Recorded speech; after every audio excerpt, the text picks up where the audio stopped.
Hi Pisces, mid-month of February, mid-February 2026 na tayo. Ito na po ang inyong reading. Kuha lang tayo ng ilang guidance, advice, messages para sa inyo.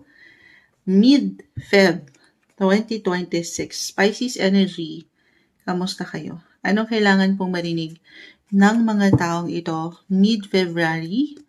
Pisces, ano nga asahan nyo? Anong kailangan guidance advice ang marinig ng mga taong ito? Message po. Pisces, mid-February, tumalon agad. At tayo ng ilang guidance po para sa kanila. Mid-Feb 2026, the moon. Guidance advice, Pisces energy, 10 of cups. Okay, sige. Isa-isahin po natin. The Hierophant,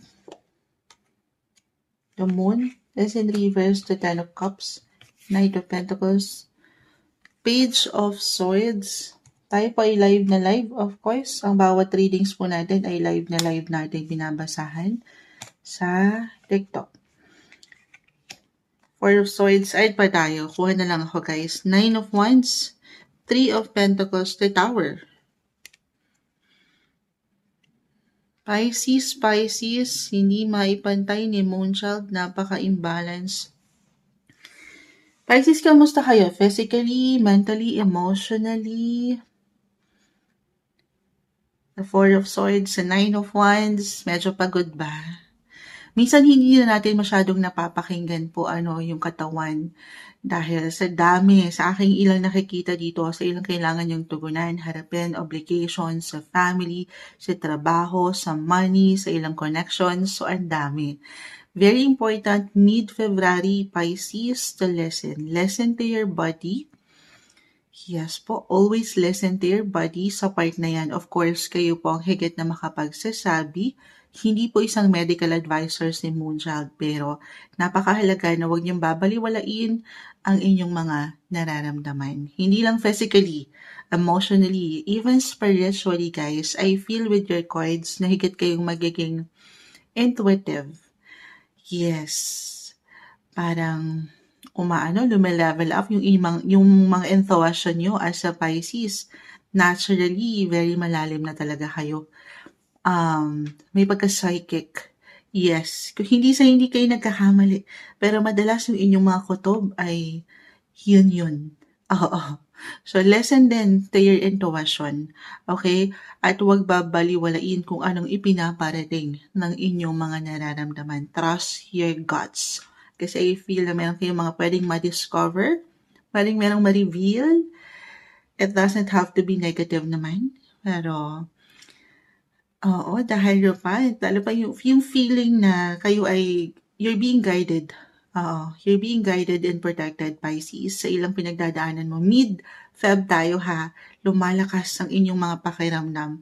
Kahit sa mga pagkakataon na parang ang daming nakahain sa inyo na harapin. Or sabi ko nga, obligations. Take it easy, slow down. It's okay to pause. Do some reflection this mid-month. Again, lahat na yan, andito na lahat, physically, mentally, emotionally, even spiritually. Opo. Take some time off your busy schedule na kumonekta sa inyong sarili at higit sa Kanya. Pagdating sa inyong mga faith, maging ano pa man po ang inyong religion. Yung spiritual connection nyo na meron kayo sa Kanya, pray lang tayo. I feel na nandyan siya sa inyo. Higit ngayon, sa inyong mga baraha. Ang strong, ang powerful ng ilang cards na bumabagsak sa inyo ngayon. Other messages, kung talagang yes, Moonchild, medyo health-wise, hindi okay. Parang ang low-key, may ilang kailangan akong harapin, bigyan ng focus, extra TLC, tender loving and care. Ayan, syempre huwag niyong babaliwalain. Sabi ko nga hindi ako medical advisor guys, pero andito umangat yung energy ng someone expert, someone professional na pwedeng makatulong sa inyo. Be open po sa posibilidad na yun, na alam niyo makatutulong, ano man ang pinagdadaanan niyo. Magandang pagkakataon ito mid-February to consult someone professional. Kahit sa simpleng pagpapayo or opinion, So, to someone dito sa expert na pwedeng gumabay sa inyong pinagdadaanan. Okay?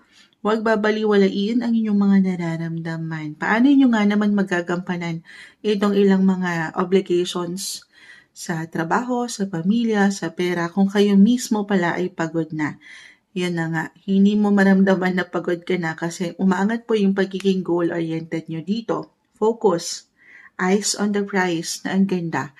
Pero kalma, hinga. Okay, pahinga. Kailangan yun. Very important yun, ha? Pero I see na pag ito po ay binigyan nyo ng tuon, I mean, hindi nyo binaliwala, na iniiwan dito ng ilang baraha, agad kayo magkakaroon ng parang marirefresh, marirecharge kayo. Mas maganda yung magiging outcome, yung resulta sa inyong pangangatawan, health-wise. Reminder tayo guys na kung ano man yung bumabagsak sa inyong baraha dito, Pisces, ito lamang po yung kondisyon sa sitwasyon na pwede niyong kaharapin, kinakaharap, pero yung outcome, yung resulta, okay?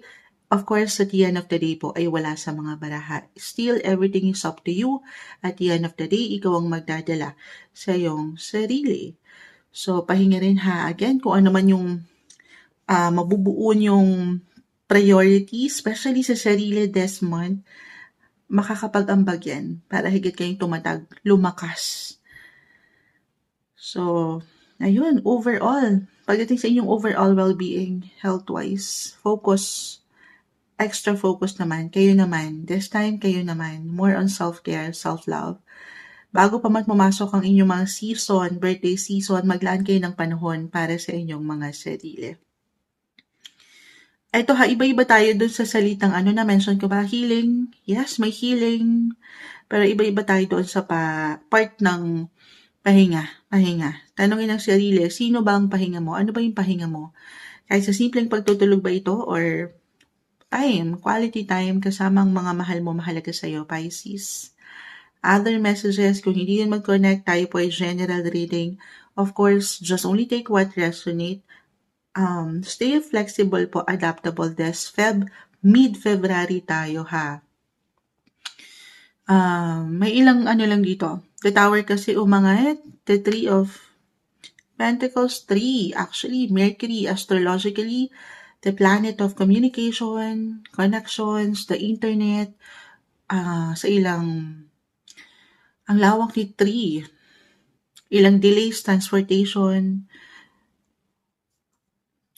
Why I'm getting a message na meron ako nakikitang hindi aasahan sa part na yan. Okay? Mercury will go on retrograde. Maaring pa lang para sa ilang ramdam na ito. Nandito na tayo pre-shadow phase. May ilang glitch ako nakikita. Especially kung andito kayo, no, yung trabaho nyo konektado sa internet, technology, social media, or sa communication. Be careful, hindi sa tinatakot ko kayo ano pa man, ito lamang po ay gabay. Astrologically, sobrang mag-a-apply yung ilang bumagsak dito. Be extra careful, mindful sa bawat action, decisions. Kung ngayon pa lang marinig nyo na to kay Moonshot, hanggat kaya, magplano kayo para sigurado.